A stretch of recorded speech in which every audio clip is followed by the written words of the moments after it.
What's up, A to Z Sports Live for our Titan postgame show. And the Tennessee Titans are winners of 4 games in a row, outlasting the Indianapolis Colts 19-10 behind a gutsy performance of the Titans defense. Derrick Henry, Ryan Tannehill with a bum ankle, and a lot of big plays made down the stretch. No offensive touchdowns, but the Titans do prevail 19-10. Zach, I remember you dropping a certain stat about the Colts on the road and their scoring that we'll talk about, I'm sure, here in a second. But welcome in, everybody, to our Titan Game Day Live post-game show presented by Buddy Allen Carpet One, live here on Facebook, YouTube, and Twitch. Find links to the post-game show segment by segment on our Twitter timeline at A to Z Sports, and also on our Instagram. Check us out there. Like it on YouTube. Share it. Like it on YouTube, guys. Like the show before you go. Like it while you're here. And make sure you subscribe to our YouTube channel. And let me tell you guys about all of our Titan Game Day sponsors before Zach and I dive in to this post-game reaction with all of you. This is the post-game show presented by Buddy Allen Carpet One. Always giving you free in-home measures and estimates for all of your flooring needs. Buddy Allen Carpet One, Nashville.com. Also, download these apps. The Know Dat app. The link is right there in the description on YouTube. The Crumble Cookies app and the BetMGM app. And Buddy Allen Floors got the inside of your house. Mr. Good Roof has the top and the outside. Your locally owned roofing, gutters, and window specialist at MrGoodRoof.com. Zach, I'll toss it over to you. Your initial reaction to the Titans at 4-2, sweeping the Indianapolis Colts. Yeah, well, I'll actually go to the chat, and Chris kind of sums it up. The identity equals any means necessary. And we kind of know that that is Mike Vrabel and this core unit team, this roster. Play good defense, run the football with Derrick Henry, close out games in a gritty fashion. Now, they didn't do that against the Giants in week 1, but they have done that time and time again to now get a stranglehold on the AFC South, beating the Colts twice, which is huge because the Colts don't play another divisional opponent until week 18 against the Texans. Yep. They are clear-cut the number 1 team in the AFC South as they sit atop that division at 4-2. They've won 4 straight games, and Ben Jones was playing through injury. Ryan Tannehill was playing through injury. Jeffrey Simmons was playing through injury. The list goes on, and they were able to make the plays down the stretch. Now, was it perfect? Absolutely not. Do you have to have a juggling catch by Austin Hooper, who, thank the good Lord above, finally showed up after being a free agent and being released from the Browns? The Titans pick him up. They picked him up in a big way today. And so the Titans win this game 19-10 in very Titans fashion. They got a lot of things to work on. But the fact of the matter is, Austin, they've won 4 straight games. They're the number 1 team in the AFC South, in which that is the road to their playoff destiny. And they've got a Texans team next week, very winnable. This is Titans football 101, and they're winning football games. And as Mike Vrabel always says, that's hard to do in this league. Yeah, and look, I have some feelings about how they won. I have some feelings about how they allowed the Colts to stay in the game. Todd Downing, I thought after several solid weeks, I don't think Todd Downing had a good day today, but we can talk about that later on in the show, or definitely throughout the week leading up to the game against the Texans. But guys that stepped up to help the Titans win this game today, I thought you already mentioned Austin Hooper and Hoop Dini, as Mark Jones is saying there. That play was so big in so many different ways because, one, it was like the first pass that Tannehill had to throw after having his ankle hurt. You didn't know what to expect. He had to buy time to find Hooper down the field. Hooper catches it, bobbles it. He causes Frank Reich to challenge, which I don't blame Frank Reich for challenging that. That is a worthy challenge in that moment because of how big a not catch would have been there. But what did it do? It burned a timeout for the Colts. And then the Colts used their other timeouts after that. The clock got to be your friend as the Titans were able to run it out. Well, I do criticize Frank Reich for arguing afterwards, after it had already been confirmed. What are you doing? You haven't seen it. Like, the only thing that maybe you've seen is on the Jumbotron, and Frank Reich sitting there verbally arguing with the refs when that was an easy call. That was a catch and a fumble. Easy. So I thought that was funny that he's sitting there arguing. I was talking about the Hooper. fact. I was talking about Hooper's catch. Oh. Yeah, so because Hooper's catch, Hooper, you know what that catch reminded me of? The Hooper catch reminded me, and this is kind of funny because it kind of goes full circle. One of the biggest plays in the Super Bowl, 28-3, Julian Edelman with that bobbling catch for the New England Patriots that eventually sealed Matt Ryan and the Falcons' fate that helped the Patriots win that Super Bowl. It was one of those. I felt like it was a catch when I saw it live, and it was confirmed on the replay. It also sealed Matt Ryan, the Falcons, and Austin Hooper's fate because Austin Hooper was on the Falcons team when Edelman made that play. They did mention that. I think it was James Lofton on the broadcast mentioned that as well. But, I mean, just incredible play there by Austin Hooper. And then, a few weeks ago, Zach, the Titans were 0-2, and they were playing the Raiders, and Matt Collins was going crazy on Terrence Mitchell. And Terrence Mitchell was getting drugged through the mud by Titans fans, by Titans media. Why is Terrence Mitchell here? Why is Terrence Mitchell not cut? All these things. And guess who comes up big? It's Terrence freaking Mitchell that makes the great play to punch out the ball on Michael Pittman. Amani Hooker, Johnny on the spot to scoop it up there. The clear recovery was really big when it comes to that. So the officials could overturn it to the correct catch and fumble there for the Titans to be able to jump on that and then ice the game. And then just Andrew Adams in the first half, massive play. The only touchdown scored by the Titans today was the pick six, and he made several other nice plays with his defensive play. Jeffrey Simmons, Bud Dupree, Danico Autry, so many other guys made a lot of plays that you didn't have to worry about the back end of the Titans defense that much because, like, Kevin Byard had a quiet day. Not a lot of Kevin Byard, not a lot of Christian Fulton. Roger McCreary gave up a few passes, but for the most part, the defense played lights out because the defensive front was all over Matt Ryan, and they didn't let any really big plays happen in the run game or the passing play. Well, they forced Matt Ryan to do what Matt Ryan at this stage of his career doesn't do very well. Drop back and throw the ball down the field. You don't have time to do it, first of all. He doesn't have the arm strength to get it there, and it puts him in compromisable situations to get sacked. I mean, Matt Ryan is going to wake up tomorrow morning sore. Now, Tannehill's ankle is going to be sore, but Matt Ryan's body is going to be sore. They did a great job of taking Jonathan Taylor out and putting Derrick Henry in, right? So if the battle of the running backs, clear cut, it's easy to see who won that battle. And Matt Ryan, if you're having Matt Ryan throw the football 44 times and he gets picked off twice, more than likely the opposing team's going to win. And in this case, the Titans pull out the victory 19-10 in a massive, massive AFC South win.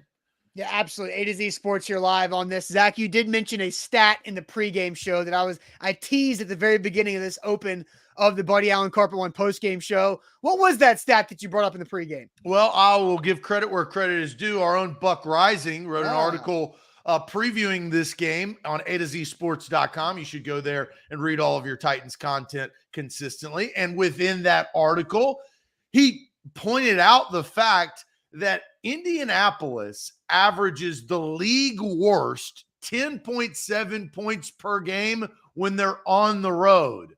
That lines up right where they were on the road today with 10 points. It goes a little lower, right? 10.7 dropped a little bit with their average of scoring on the road. A to Z Sports here live on this postgame show. A lot of other games around the NFL going on today. Right now, the Jags are down by 3 in the fourth quarter to the Giants. But let's go ahead and talk more and more about this Titans win, sweeping the Colts 19-10. We do this every postgame show. We ask you guys, what's one word to describe this Titans win over the Colts 19-10? What is one word to describe this win? It is presented by Buddy Allen Carpet One. They are your flooring experts here in the mid-state because they have been doing this in the Nashville area for over 55 years. Locally owned and operated by the Allen family. You will literally see Zach, Jenna, and Judson Allen in the store every day. And you, the customer, always get free in-home measures and estimates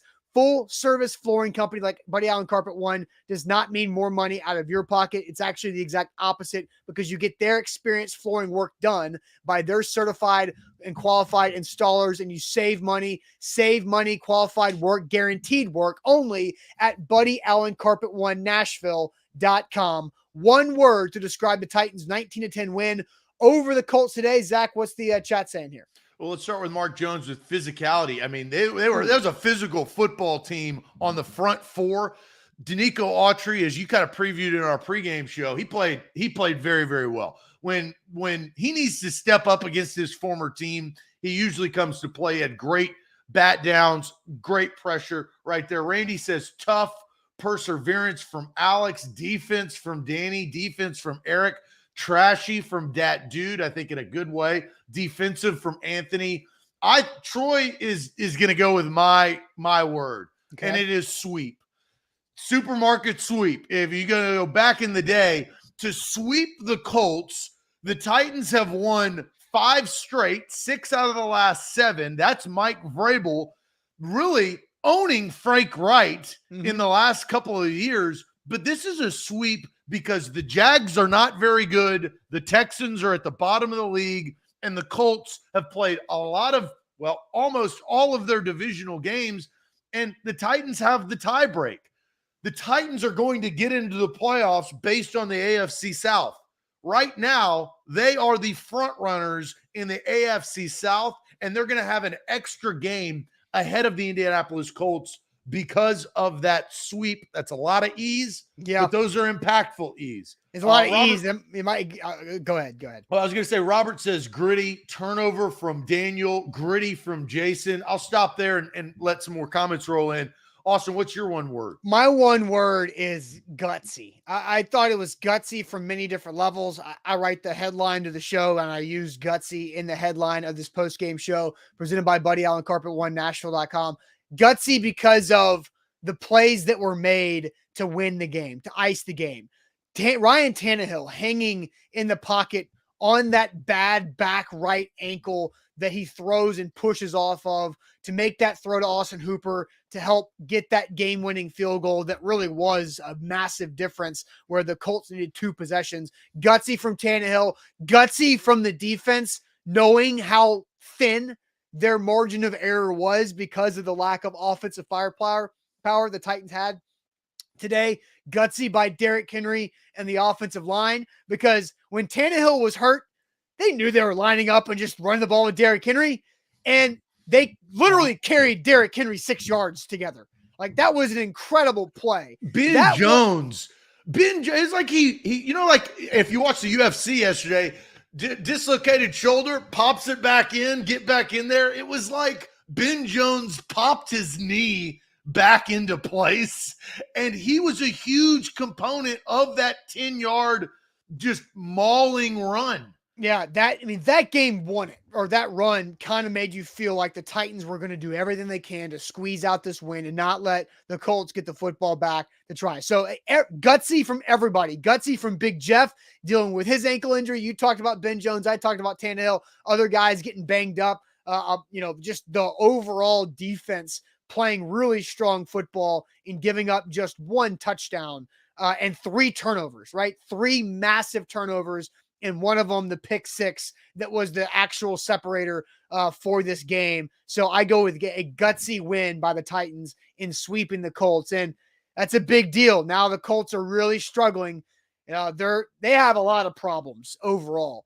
They can't do much offensively. Their defense is pretty good, and we saw that today. But the Colts have a lot of issues, and they're climbing out of a deep hole. Well, the Colts are going to get to a point, and it's probably too early right now, but they need a quarterback, and they need to draft a quarterback, and they're probably going to draft. What you're saying, going for their 5th veteran starter in the offseason is not the right move? Well, and so now where are you going to be picking to draft that quarterback? Yeah. Because you're going to have to give up future draft picks, and you're going to have to find a point in the season.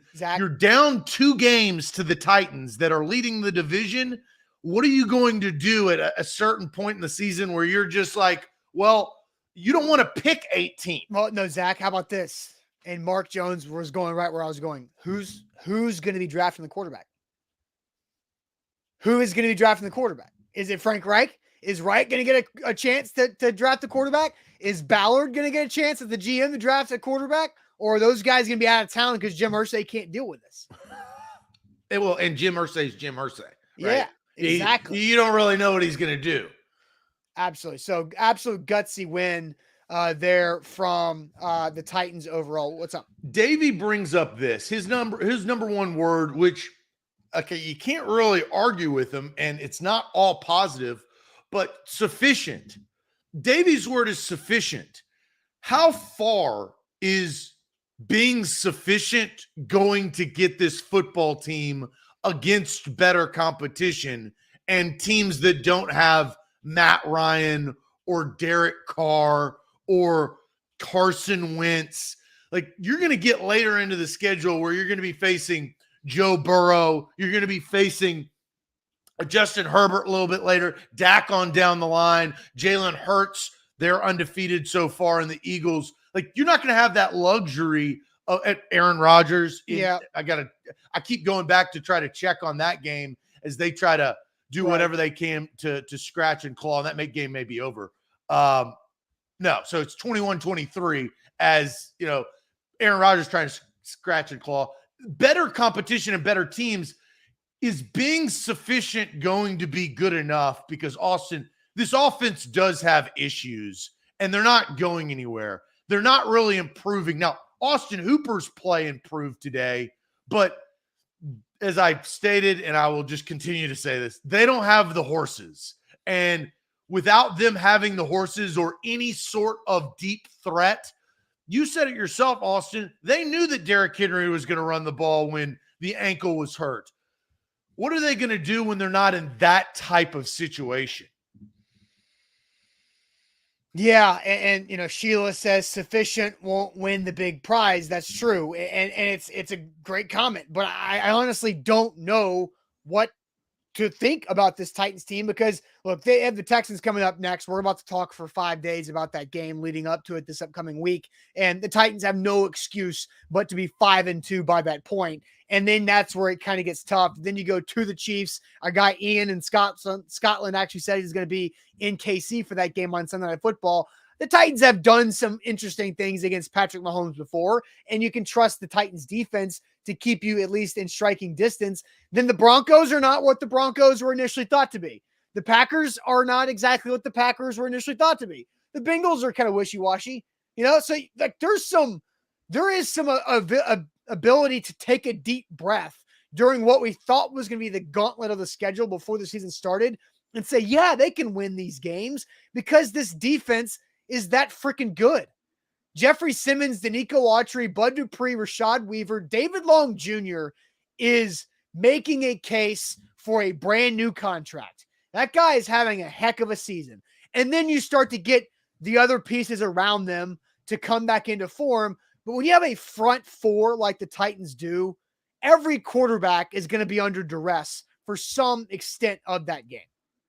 Well, yeah, David Long Jr. is a late-round pick by John Robinson. Those are great picks. John Robinson's good at late-round picks, not late-round quarterback picks, but late-round picks he's good at. First-round picks he's not.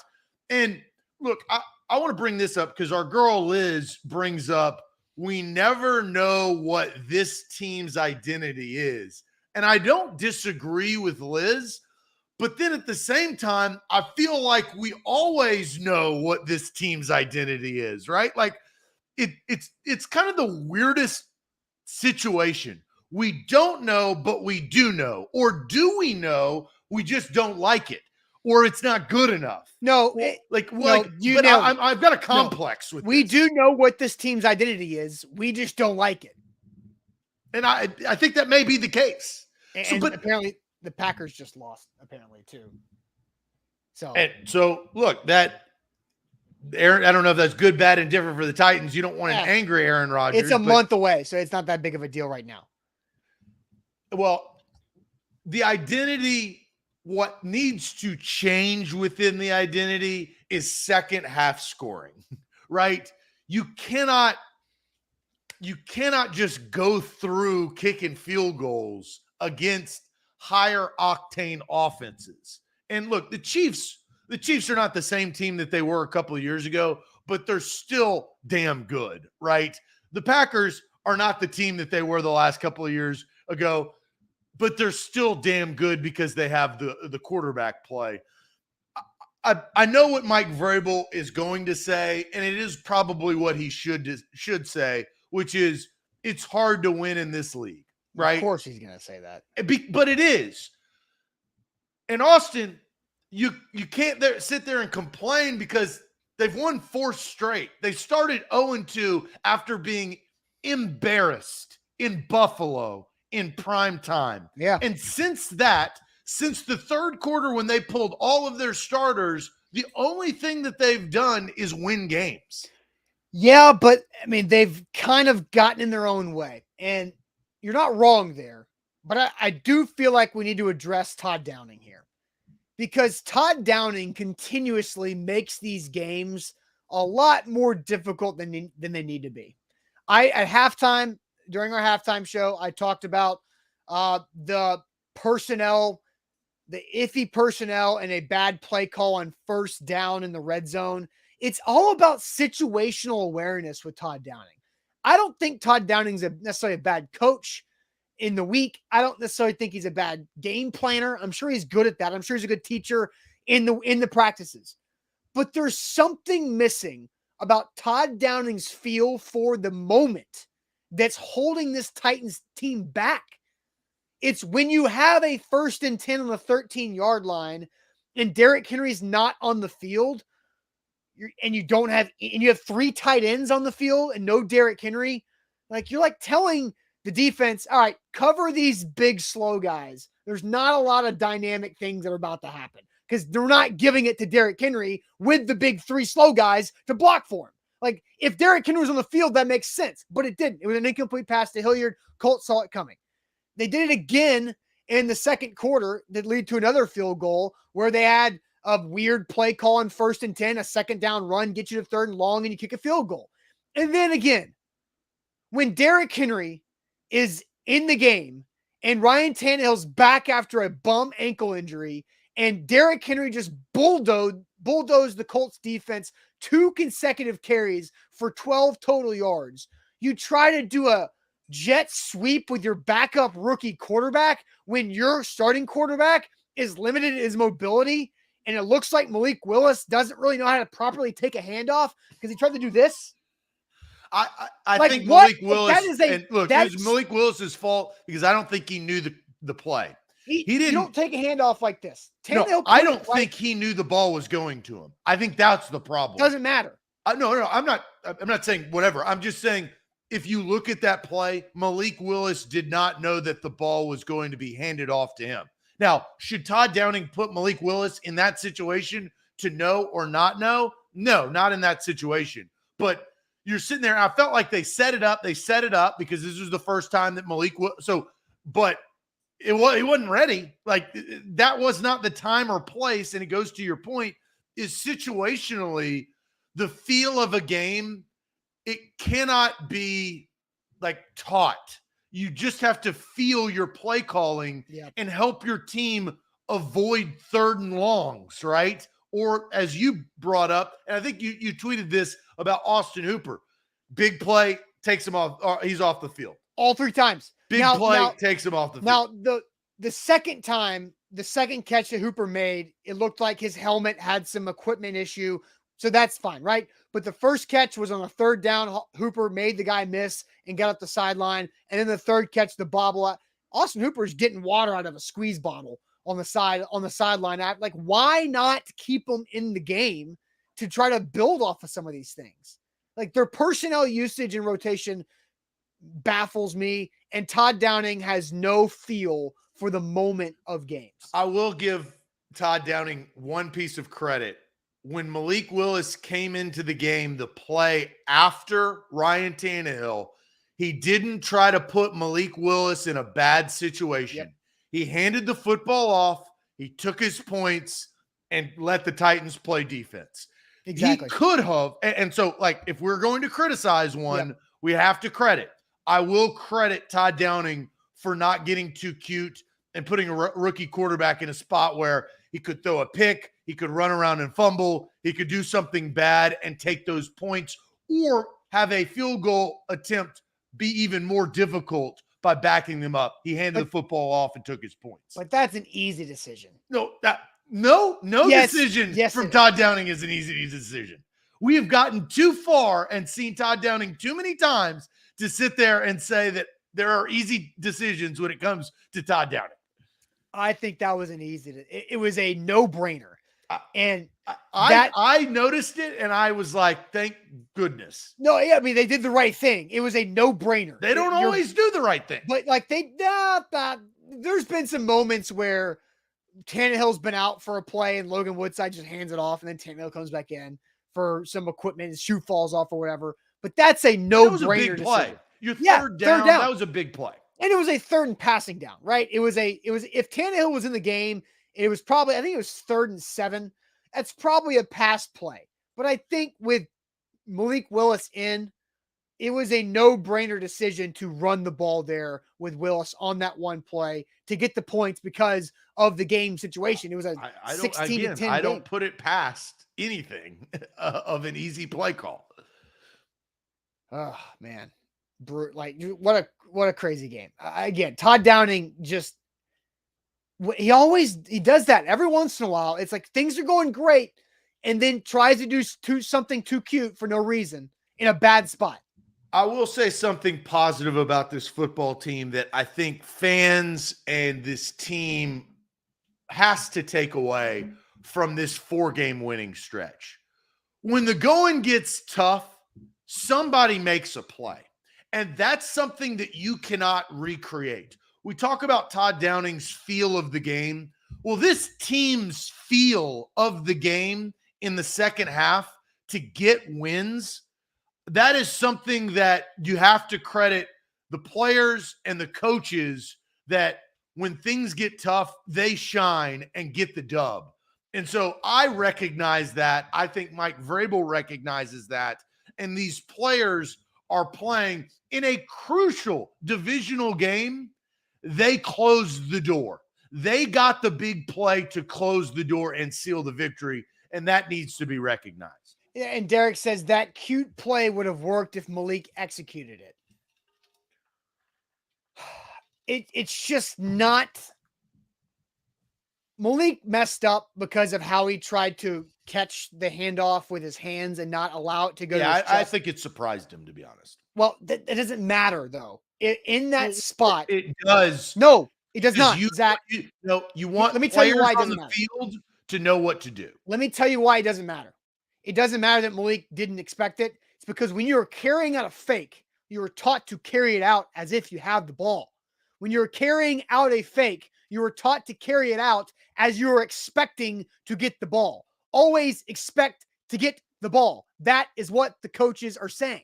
And Malik Willis was either not executing it correctly because his basket was not set up correctly. He tried to grab it with his hands, which is not how you take handoffs. Everybody knows that who's ever played Pop Warner football. And he did that. So regardless if he was expecting it or not expecting it, he messed that up. But it's also Todd Downing's fault for trying to do something when your quarterback has a bum ankle and you're in a tight game and you have to get more points to ice it, and your bulldozer just ran over the defense for 12 yards in the last 2 carries. It's a bad timing play and a poor execution by a rookie who shouldn't have been put in that situation. Well, Malik Willis is going to be put in situations, so you hope that he knows what to do. Well, they got away with it because they won the game with that. Yeah, well, and it only cost them 3 points. Yes, for sure. A to Z Sports here live on this postgame show. Titans are 4-2, 19-10 win over the Indianapolis Colts. And really, this is a tough way for the Colts to go down 3-3-1, only averaging just 10 points a game on the road this season. The Titans winning 4 in a row. But let's talk about Ryan Tannehill some more because Ryan Tannehill, a gutsy performance himself. We always grade the quarterback. How do you grade Ryan Tannehill's play today against the Colts? I will go through and read Tannehill's box score stats here in a second, but this is always brought to you by Crumble Cookies. Crumble Cookies, there's a location near you. If you don't know where it is, download the app on your phone and it'll show you right there because you can do Crumble Cookies in any type of way. You can go in store, You can order for takeout, order delivery, curbside pickup, nationwide shipping. They've got you covered with over 175 flavors that change out every week, and they're made fresh every day. There's a crumble cookies flavor that you'll absolutely love. You could also give somebody a crumble cookie gift card. That's something that's going to be a success. So the holidays are approaching. Great stocking stuffer. Can't be thinking too early about Christmas gifts as well. Crumble Cookies, download the app today. Ryan Tannehill, how do you grade his performance? His stats, not pretty. 13 of 20, 132, no touchdowns, no picks, sacked twice, 4 carries, 6 yards. I will say for the crumble cookies, it's Halloween week. So you know they're going to, you know what I'm expecting, and I don't know if they're going to do this because I don't have any inside knowledge of the crumble reveals, but I expect you got to have a double chocolate with Reese's Pieces. That makes too much sense. Yeah. And I'm going to be getting that if that is disclosed. They come out tonight. I might have to for his next Sunday's Texans game is Halloween Eve. Yes. So maybe we might have to have some cookies for the postgame show for Titans Texans. I like it. Let's get to the chat grading Ryan Tannehill's performance against the Indianapolis Colts as they win 19-10. The Titans 4-2 and atop the AFC South. Anthony goes with a C+. Richter goes B+. Memory Mix goes B. C+ from Ron. Matt goes A-.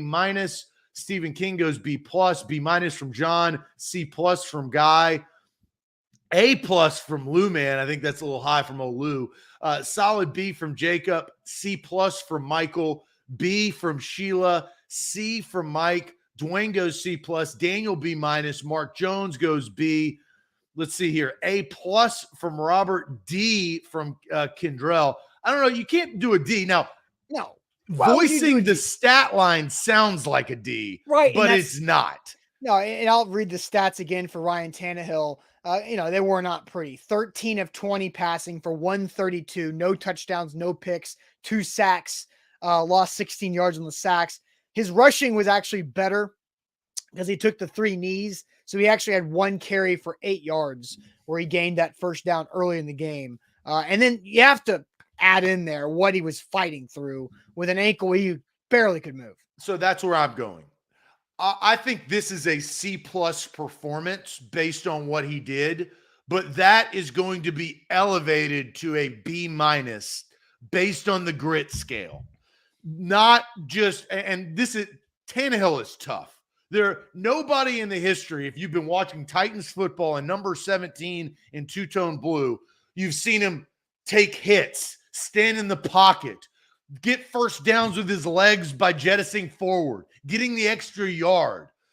All of that embodies what Ryan Tannehill is. This is a C+ game, but a B- overall in my grade scale because tape it up. He taped it up and went back out there. Was not 100%, but no. I do think, and this is hard because, I think Malik Willis with his legs can be good, but Ryan Tannehill is a much better quarterback at this stage of where we are. Ryan Tannehill needed to finish that game. He did finish the game. The Titans finished the game with a W. B- is my grade. Zach, if Ryan Tannehill does not come back, because let's remember, when Tannehill goes out, the Titans kicked a field goal to go up 16-7. That's when Ryan Tannehill went out to go up 16-7. So then the Colts came back after the fumble and made it 16-10. Do you think the Titans score and kick that extra field goal if Tannehill's out? Do the Titans win the game if Tannehill is out? I think possibly because of their defense. I don't think they go down and get the points and make it a 2-possession game, though, if you're asking me that.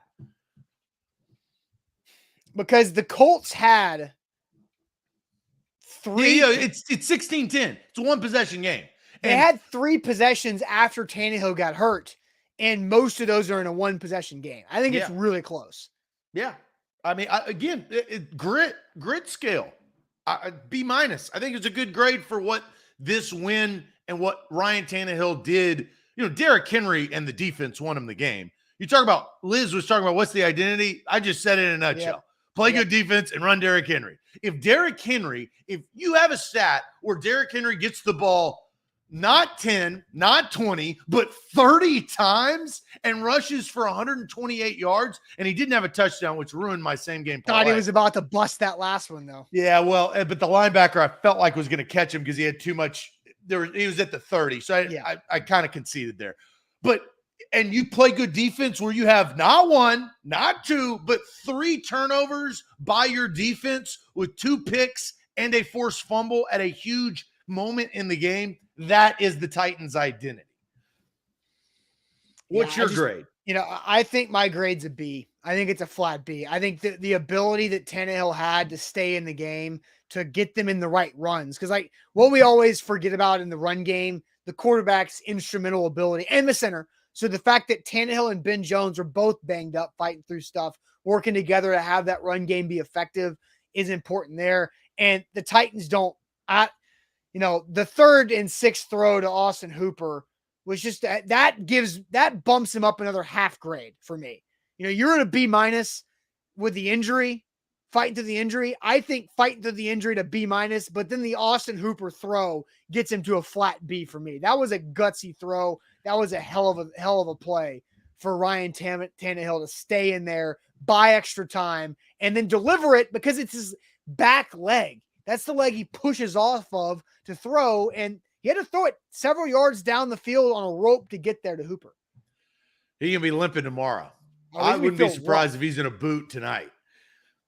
Probably should be. Yeah, and we can check in with our guys in the locker room to see what Ryan Tannehill looks like, because he always talks to the media at the podium. So we'll have to find out if he does that or if they try to protect him a little bit with treatment. Quickly, I'm behind because I just flipped over. It's 23-17. The Jags 3rd and 10 got down to the 1-yard line. I don't think they got into the end zone. I think the Giants are going to win this game, and I think they just did.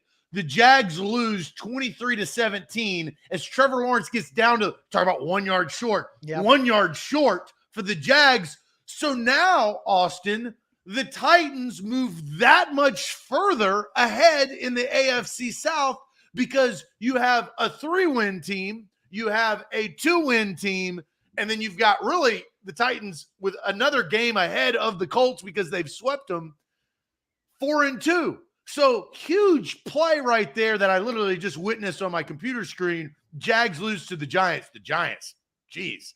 So are the Jags now 2-4? Yes, the Jags are. They're a 2-win team. 2-5 or 2-4? Let me double check. I believe they're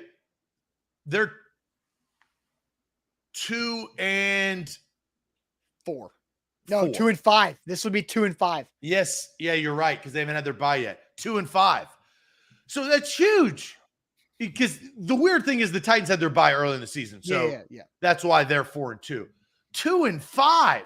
So tiebreak over the Colts. Haven't played the worst team maybe in the league, which is the Houston Texans. You still got to play them twice. You obviously have to play the Jags twice, but they're a 2-5.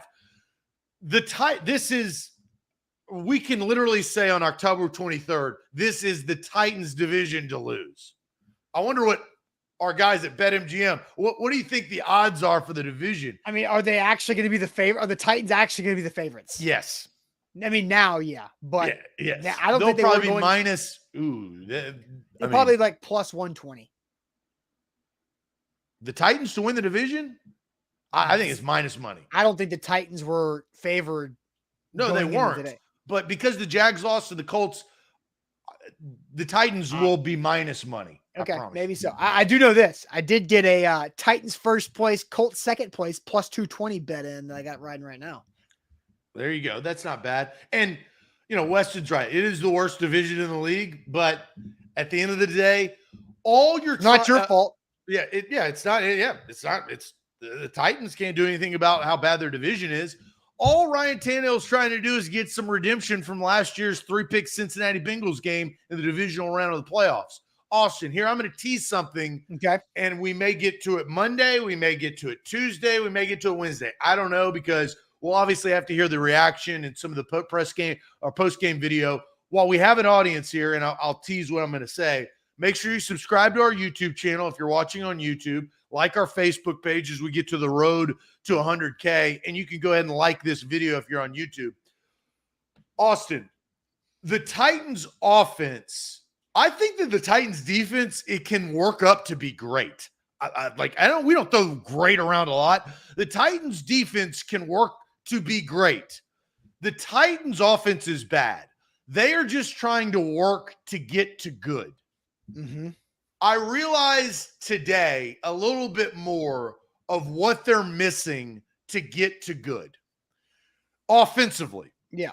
This week, we will talk about if they can get that missing piece before the end of the season to get their offense to good.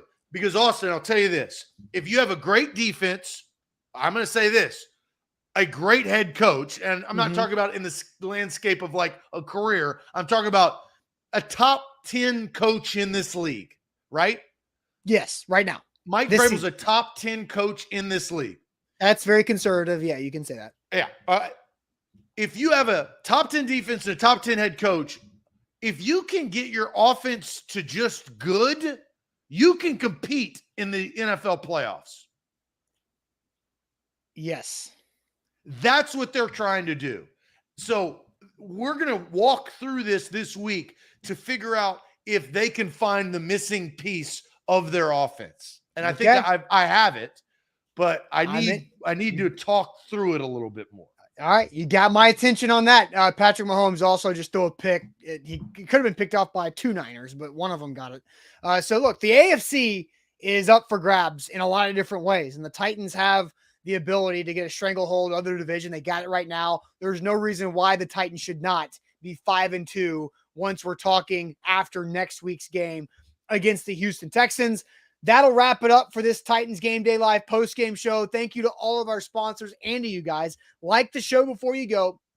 If you're on Facebook or YouTube, just give it a like. Subscribe to our YouTube page. Thanks to Buddy Allen Carpet One, always giving you free in-home measures and estimates. Buddy Allen Carpet One, Nashville.com. Mr. Good Roof, your locally owned roofing, gutters, and window specialist. And then these apps you need to download, these 3 apps. The NoDat app, so you can find deals near you that you're interested in.